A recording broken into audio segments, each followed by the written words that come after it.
Hello folks, and welcome back. If you just saw my shot, you'll understand how I came to this angle. This wee guy got knocked down earlier because he was walking onto the track. So the objective today is to try and bring in something along here that can create a natural barrier as you would expect on a high street, and that is what I'm going for. So hang on and we'll go through the process.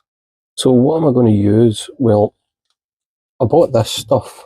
I don't know if you can see it absolutely clearly, but it's a countryside scenic hedging, and it's about 2 meters long. I think you get quite a lot for not too much cost.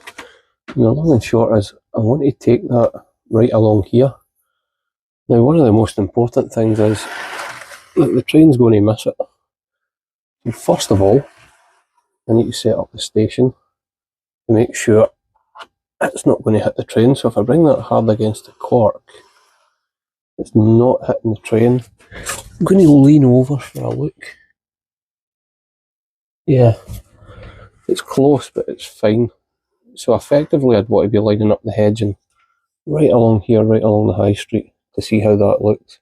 How am I going to do it? I'm going to stick this hedging down with some tacky glue, which binds a little bit quicker, and then effectively hold it in place, and then it'll sort of give that hedge high street barrier. Now I've got more houses planned along here at some point, which I'll get to. So yeah, that's where I'm going. For nobody that's visited the channel before, welcome. I'm glad you found me, and for those that have been here before or my subscribers, much appreciated and good to know that you're coming back. So hang on and we'll go on to how we place the hedging at trackside. So, really simple process.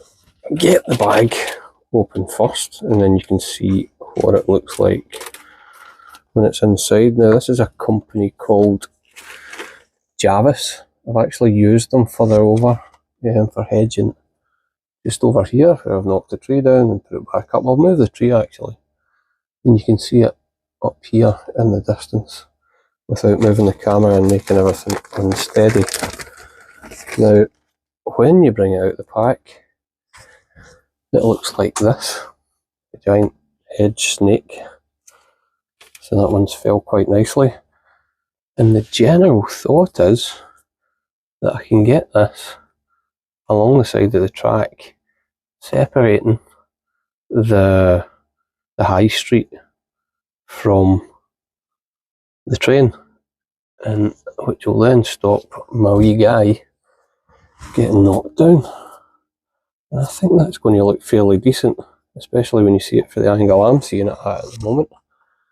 So stage one will probably be to test if the loco can get past it. So I'll put it down without sticking it down, hold it up with some stuff, and then run the loco past it, make sure we're good. One of the other considerations is I've got a point here, and I'm going to put a point motor on that at some point, which is going to pose a wee challenge. But what I tend to do is I tend to do stuff and then figure out a way how to actually get around it later. So that would probably involve cutting a bit of hedge out and making a lineside cover for it or something. I'm not really sure, but I shall figure it out. I can adjust it from this side, but I do see doing this, I'm flicking the track. So I need to take that into account when I'm doing it. So I'll probably, for demonstration purposes, take it to here.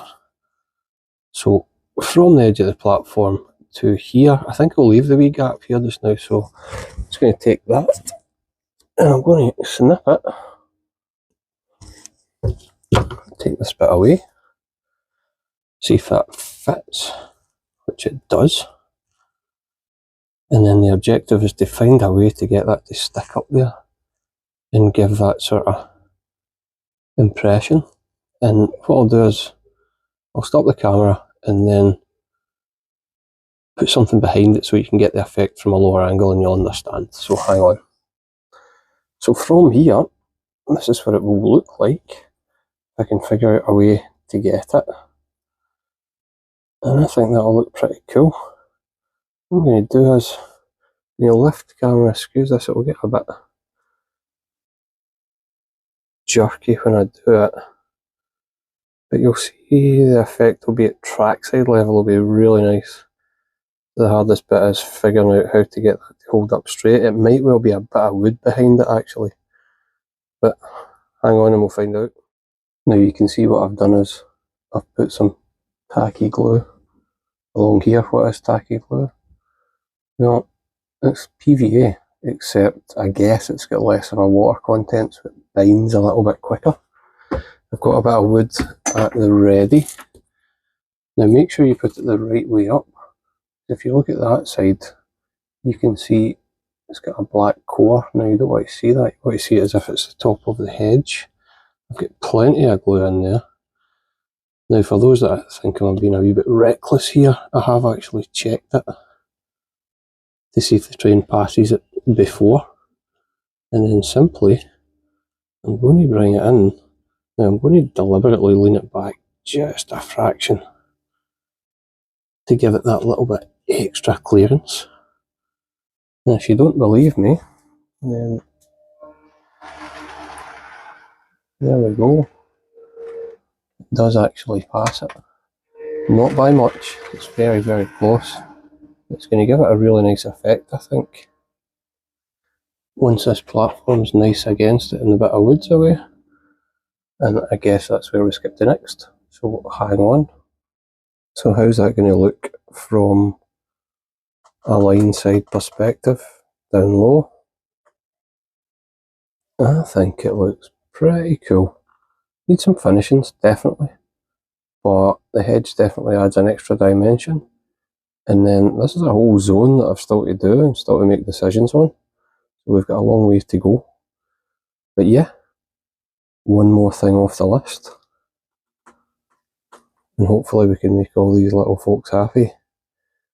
So keep tuning in. Subscribe if you haven't already. Flick me a like if you feel like it. And thank you for watching. Let me know what you think in the comments. It's much appreciated. Especially like to hear if I made any mistakes or you've got even better tips for me. So thank you.